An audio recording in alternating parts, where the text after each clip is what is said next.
اعوذ باللہ من الشیطان الرجیم بسم اللہ الرحمن الرحیم۔ ڈسکور دی ورلڈ کے معزز دوستو السلام علیکم۔ ناظرین اکرام، قرآن پاک کی سورت تکاثر میں اللہ عز و جل کا فرمان عالی شان ہے کہ کثرت نے تمہیں ہلاک کر ڈالا۔ اس آیت مبارکہ کے مصداق آج ہر طرف ٹیکنالوجی کی کثرت اور اس کے بے دریغ استعمال نے لوگوں کو ہلاکت کی جانب گامزن کر رکھا ہے، جبکہ اس دور میں جدید ترین ایجادات کا بادشاہ یعنی موبائل کو اس ہلاکت کا سہرا باندھا جائے تو غلط نہ ہوگا، کیونکہ بے شمار ایجادات کے باوجود آج ہر چھوٹا بڑا، جوان بزرگ، امیر غریب سب ہی اس ایجاد کے اس قدر عادی ہو چکے ہیں کہ گویا اس کے بغیر زندگی کا تصور ہی ممکن نہیں لگتا۔ اور پھر انتہا اس وقت ہوئی جب مختلف سوشل میڈیا ایپس معرض وجود میں آئیں، جن میں سب سے زیادہ مشہور سوشل میڈیا ایپ فیس بک ہے، جس کے بارے میں کہا جاتا ہے کہ جب اسے بنانے کا ارادہ کیا گیا تو فیس بک کے فاؤنڈنگ پریزیڈنٹ سیون پارکر کا کہنا تھا کہ ہم چاہتے ہیں کہ کوئی ایسی ایپلیکیشن بنائی جائے جس کے ذریعے لوگ زیادہ سے زیادہ اپنا وقت موبائل فون کو دے سکیں،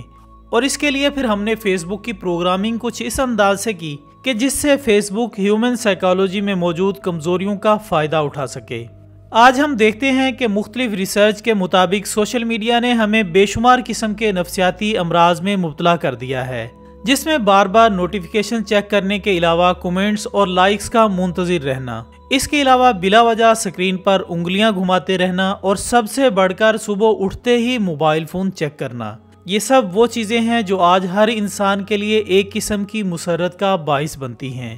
بعض سائنسدانوں نے اس امر کی تصدیق بھی کی ہے کہ کوئی دلچسپ خبر پڑھنا یا زندگی میں اہمیت رکھنے والی کسی شخصیت کی جانب سے ملنے والے میسیجز پر دماغ سے ڈوپامین نامی ہارمون خارج ہوتے ہیں، جس کے نتیجے میں ہم مسرت محسوس کرتے ہیں، لہٰذا ہم اس جانب مائل ہو جاتے ہیں تاکہ ہارمون کے خارج ہونے سے بار بار مسرت حاصل کر سکیں۔ خواتین و حضرات، یہاں یہ سوال بھی پیدا ہوتا ہے کہ کس طرح کوئی ایپلیکیشن ہمارے دماغ میں ہارمون خارج کرنے کا سبب بن سکتی ہے۔ اس بارے میں جرمنی کے ایک ریسرچر مارکوٹس کے مطابق انسان موبائل سکرین میں کچھ نیا ہونے کی امید پر اسے بار بار دیکھنے کی اضطراری کیفیت میں رہتا ہے۔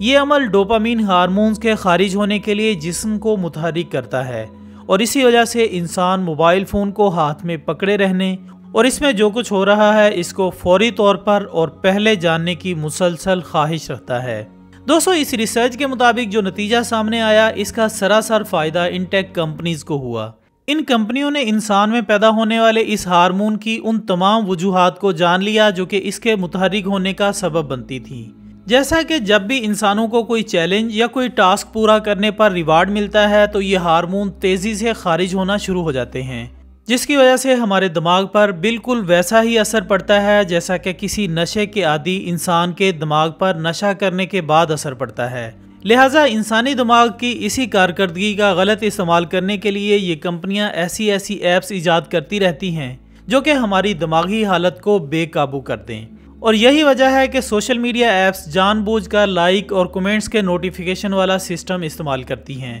تاکہ ہماری کسی بھی پوسٹ پر جب لائکس اور کومنٹس کے نوٹیفیکیشن آئیں تو ہمارا دماغ انعام ملنے کی سی کیفیت محسوس کرے اور وہی ڈوپامین ہارمونز ریلیز ہوں، تاکہ ہم نہ چاہتے ہوئے بھی بار بار اپنے موبائل فون کو چیک کرتے رہیں۔ سامعین گرامی، اگر غور کریں تو معلوم ہوتا ہے کہ یہی وہ تمام مقاصد تھے جس کی بنیاد پر ان ایپس کو تخلیق کیا گیا، اور آج تقریباً ہر انسان اس ایپ کی لت میں ایسا لگا ہے کہ خود اس ایپ کے فاؤنڈنگ پریزیڈنٹ سیون پارکر نے